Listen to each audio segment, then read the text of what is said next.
Hello, everybody. Welcome to Phil's Place. My name is Philip Clark, and I am starting this brand new podcast, and I'm very excited. I'm excited about this for many, many reasons, and I am doing this podcast for many, many reasons. So, the purpose of this podcast is to delve into the world of sports, music, travel, and culture, and how we find ourselves in these places, and identifying the true meaning of place through all this. Okay, so about me, I worked in higher education for 27 years, 10 plus years at Point Park University, and 16 plus years at Duquesne University, both institutions located in Pittsburgh. And I've had so many great experiences in this previous career of mine. And aside from my career, going back to past experiences, when I going back to as long as I can remember up until now, and of course into the future.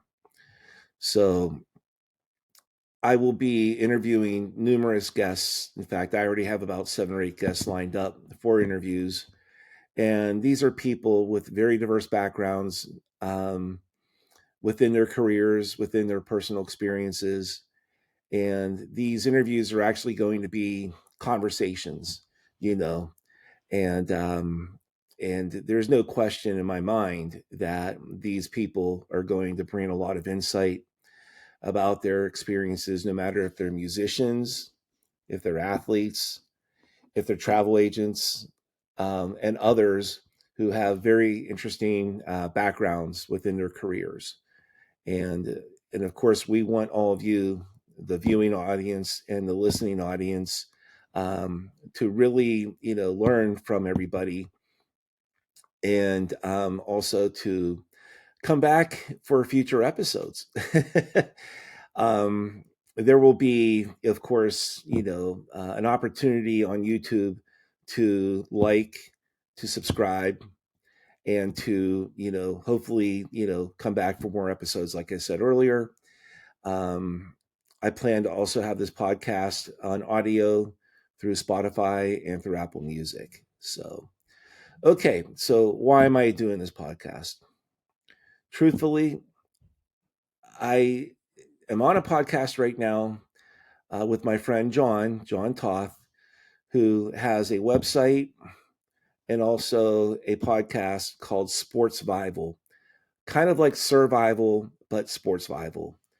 And it's John's um, escape from his daily life to just delve into his love of all the Pittsburgh sports teams, the Pittsburgh Penguins, the Pittsburgh Pirates, the Pittsburgh Steelers, the Pittsburgh Riverhounds, as well as the University of Pittsburgh, Pitt football, and Pitt basketball. And I am on with him on Monday nights. We go live on YouTube and we discuss each Steeler game from the previous day. So, for example, we'll be talking tomorrow night, on Monday night, November 3rd, about the game against the Indianapolis Colts. And obviously, it was a great game for the Steelers. They ended a 2-game losing streak and beat the best team in the NFL, the Indianapolis Colts. So we will review and discuss, that game, and we'll be going through until the end of the season.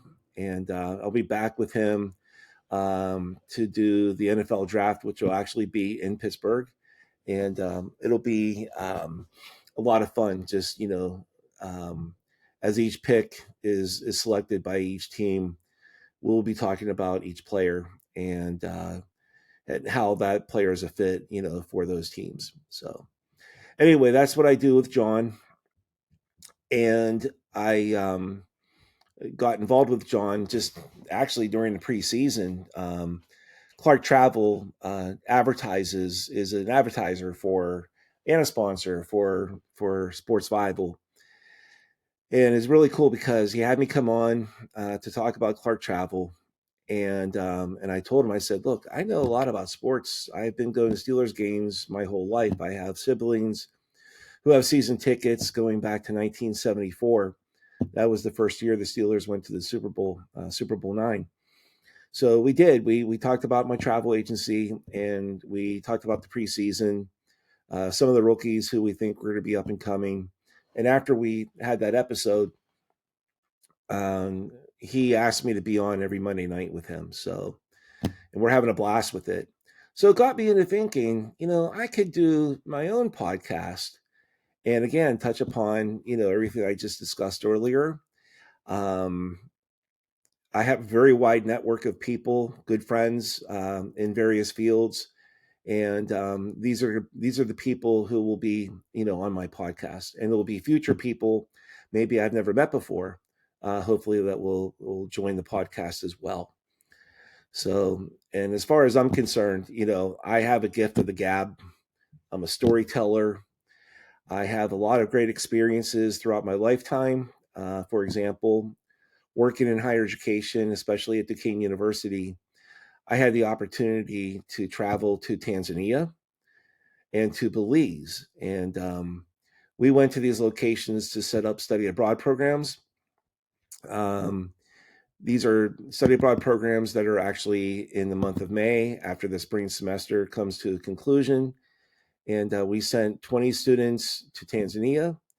And that was back in the summer of 2018. And we also sent 20 students to Belize in the summer of 2019. So I was on the familiarization trips with professors and with the director of European programs for Duquesne University. His name is Michael Wright. He joined us in Tanzania. And then when we were in Belize, we had one of the resident advisors, an RA, who joined us, and we planned all of the coursework. We planned all of the excursions, and I can tell you right now, those students who did those programs, they loved every second of it, and they were success. And then the pandemic hit, so a lot of those were put on hold for a couple of years. And then at that point, I had moved on to my new career as a travel agent. So that's why I'm doing this podcast, and I'll give you an example of what I mean by place. Okay, once upon a time, I was in a PhD program at Duquesne University called Rhetoric, and we had this one course with Dr. Eric Garrett, and he said the theme of the semester was going to be place, and right away I knew what he meant. Because I always had that sense of coming out of my inner self and into getting myself immersed in why any type of place I've been to had a significant impact on me, and how it brought the best out of me. And this was, I think, before we went to Tanzania and before we went to Belize. Before that time period, my family and I had already traveled to England, to Wales, to Iceland. We had been to Mexico a couple times. We had gone on a cruise as a family to a couple of the Caribbean islands. My wife and I, for our honeymoon, we did a Disney cruise back in 1999, and we were able to go to the Bahamas. That was my first time in the Caribbean. And before that, I had traveled to many other places in the United States. I'd been to almost every major city in the United States. There's still a couple more that are on my list I have not been to yet. But it's just one of my hobbies. And aside from travel and my love for culture and my love for meeting new people, learning about them, learning about their lived experiences, everything from the foods that they eat to the languages that they speak and to their overall environment, in the towns and the cities where they live. And I'm combining that with sports, which is a huge love of mine, and music, which is another huge love of mine. And that goes back, as far as I can remember. For example, I remember to this day My first memory going to a Pittsburgh Pirates game, this goes back to the 1976 season. And the Pittsburgh Pirates throughout the 1970s, they had great teams. They were in the playoffs in 1970. They actually won the World Series in 1971. They were in the playoffs in 1972. Then again in 1974, 1975, and then 1979 when they also won the World Series. So I'm a lifelong Pirates fan, lifelong Steelers fan, lifelong Penguins fan, and obviously a big fan of Pitt athletics, football, basketball, and all their other sports. I actually worked in the University of Pittsburgh's athletic department in the 90s before I went on to my career working as an administrator through admissions and student services, both at Point Park University and Duquesne University. So going back to my first memory in 1976, there's a family, close friends of ours in this town that we grew up called Thornburg, which is probably one of the only suburbs in Pittsburgh that does not have any commerce and does not have any streetlights. It's a very unique place to grow up, where I was born and raised, and I come from a very large family. I have 10 older brothers and sisters. Our parents have since passed away, but we were good friends with this one particular family, the McCarthys. They actually had more children, Mr. and Mrs., or I should say Dr. McCarthy and Mrs. McCarthy, than my mom and dad. They had 12 children. And one of them, Kevin, who unfortunately is no longer with us, he took me to this Pirates game that I'm about to talk about. And the one thing that stands out, that Kodak moment, was him explaining to me at the age of 6 that Frank Taveras, who was a shortstop for the Pirates at the time, was going to steal second base. And he explained to me what a stolen base is. So Frank Taveras was on first, and lo and behold, Taveras stole second. Kevin predicted it because he knew his baseball, and he loved sports, and he loved travel.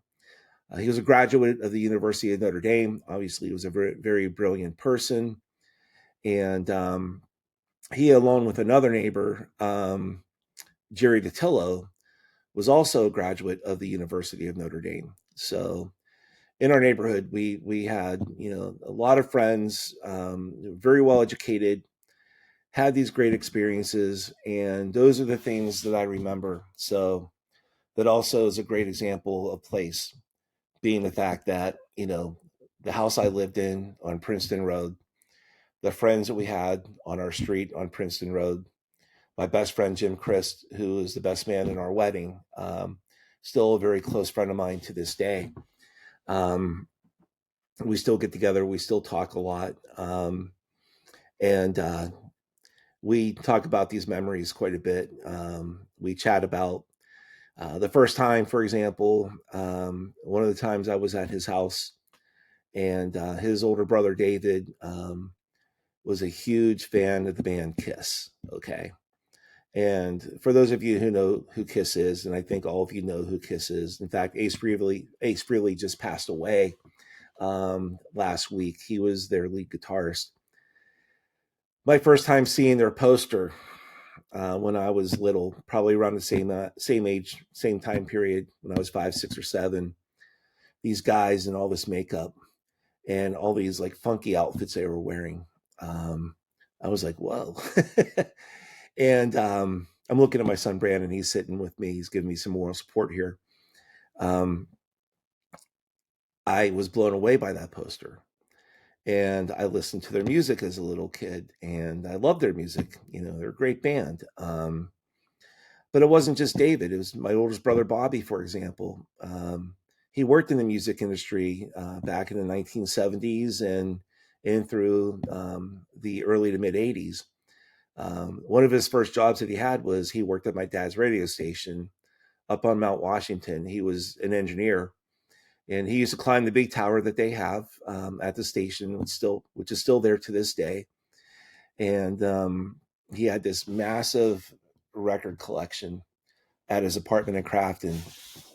And another Kodak moment, I remember we were visiting Bobby, and again, same time period, mid 70s. I was 5, 6, or 7.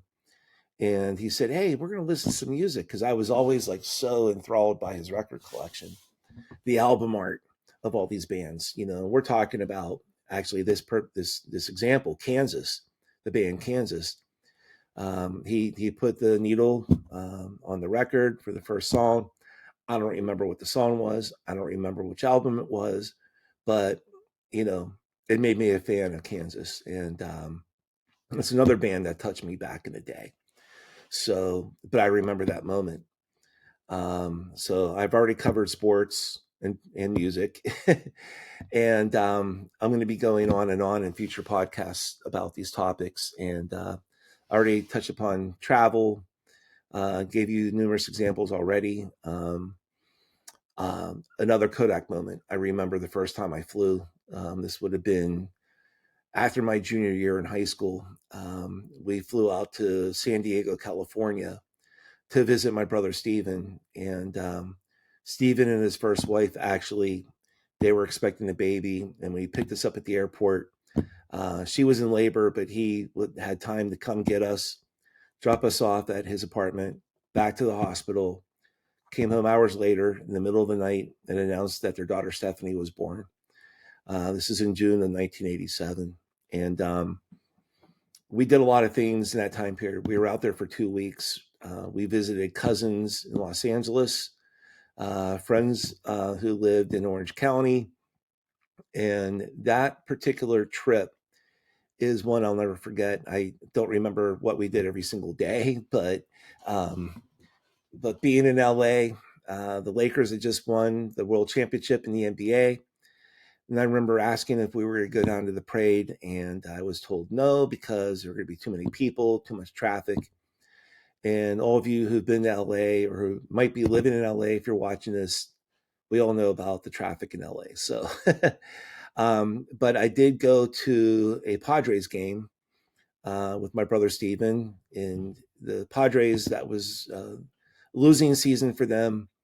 They were not a good team, and it was crazy because they were just 3 years out of being in the World Series against the Detroit Tigers. They didn't win the World Series that year. The Tigers won it, but happened to be Roberto Clemente night of all things, and this ties into a reason why I love sports and why I love baseball. Roberto Clemente, I don't remember him playing because I was 2 when he died in his plane crash on December 31st, 1972, in an attempt to take a bunch of goods to Nicaragua, as they had just recently had a very bad earthquake. But I was raised to love Roberto Clemente, and to this day, he is probably my all-time sports idol, without ever having seen him play. Excuse me. Um, but going back to that night in June 1987 at they called it the Jack Murphy Stadium. The game was sold out because it was Roberto Clemente night, and they honored him, and it was just a great experience being at a ballpark I'd never been to before. The year before that, in 1986, I went to my first game outside of Three River Stadium. We were visiting my brother Bobby and his family in New Jersey. They lived in West Orange, New Jersey at the time. We went to a New York Yankees baseball game, and at the old Yankee Stadium, about 10 years after it was remodeled. And I could still feel the presence of Babe Ruth, Lou Gehrig, Mickey Mantle, and all the great players they had, Joe DiMaggio, Thurman Munson. I could go on and on and on about the Yankee greats, that played there. And it was my first time seeing a baseball game on grass because Three River Stadium had artificial turf. It was basically a carpet surface. And it was a great moment, that game, because in the middle of the fifth inning, there was a car that drove down the left field foul territory. And these two guys get out of the car and they go to their seats. And here it was Chevy Chase and Paul Simon. And this is around the time when they filmed the video for the song You Can Call Me Al, which premiered on MTV probably about a couple weeks later or a month later. And in about the seventh inning, we were sitting in between home plate and the walkway that went around Yankee Stadium. And lo and behold, here comes Paul Simon walking right behind us. And all the fans are chanting, Paul, Paul, Paul. He's just casually walking down, has his left hand in his pocket, waving with a smile on his face, wearing a black coat with a white T-shirt and his jeans. That was pretty much his signature look in the 1980s. And that was a huge takeaway for me. Something I'll never forget. The Yankees did lose. I remember Tommy John pitch for the Yankees, seeing Dave Winfield play right field, Don Mattingly at first, and those are the only players that stand out to me at that time. They played the Seattle Mariners that game. So this is basically why I'm doing this podcast, because I want to share all these great experiences, not only that I've had throughout my life so far, but again, having guests join Phil's Place and them talking about their careers, why they got into their careers, whether it is sports, music, travel, and other related interests. So anyway, that's what Phil's Place is about. I hope that you will like this episode. Subscribe to Phil's Place. I will have numerous information on each guest, who they are. I'll include their websites. I'll include, information about them. If you're interested in who they are, you can look them up and maybe perhaps get in touch with them. And that's about it. Please leave comments on this episode. I will always be looking for feedback. And I also want to mention that I also already have 3 sponsors. Kurtanich Construction, one of my best friends I grew up with, Jim Kurtanich. He and a couple younger guys that work for him, they do fabulous work with remodels. They do kitchens, they do flooring, they do bathrooms, they do decks, and they've done swimming pools actually already, above ground pools. So Jim was gracious to give his support to this podcast. My brother Bill owns a company called Clark Analytical Instruments. I appreciate Bill's love and support, and knowing that he thinks that this podcast is going to do very well. A company called Invisio. My brother Ray is the American CEO of this company. They're based in Copenhagen, Denmark, and also have offices in London and in Sweden, I think in Malmo and other locations nearby. So, and I, of course, want to thank Ray for his love and support. So those are my 3 primary sponsors. I will be looking for additional sponsors in the future. One of the goals of this podcast is to actually take it on the road, in various locations in the United States, here in Pittsburgh, and maybe out of the country, so we'll see what happens with all that. And again, Clark Travel, there'll be information about my travel agency. I have a Facebook page, Clark Travel, my personal page, Philip Clark on Facebook. You can find my contact information on those pages. If you're looking to book a cruise, if you're looking to book a hotel or a resort, a honeymoon, anything that you have in mind, or any type of family vacation, I am more than happy to work with you and help you and do the research on these places and put together a very good travel plan for you. So, well, thank you very much for your time. My next episode actually will be coming up very soon. I will be hosting David Buffalini and Joe Monroe. They are members of the Beaver Valley Musicians Hall of Fame in Beaver County, which is not too far from Pittsburgh. It borders Allegheny County. And these are great musicians. They're going to be talking about this concert that they're going to be having at Hopewell High School called a Holly Jolly Christmas Concert. It's going to be on Saturday, December 6th. That episode will be posted onto YouTube the week of November 10th. And I'm really looking forward to having them on the show and them talking about not just the concert, but how they got involved in music, bands that they play with. We'll be talking about the local Pittsburgh music scene, which is actually a pretty good music scene that goes back for, many, many decades. So please join us for that episode. Again, thank you for watching this podcast. Brandon, am I missing anything? No, you're doing well. Thank you, Brandon. Well. Yeah. My son, Brandon. There's not enough room for him to join here, but maybe one day I'll have him on and he, and of course, I want to thank you, Brandon, for your love and support, and my wife, Nicole, of course, for, her generosity in our marriage and for, her love and support. Okay, well, that'll do it. Looking forward to hosting all these episodes. Looking forward to you coming on to watching. And again, please like, subscribe, follow, and leave comments. Again, thank you very much. Have a nice day.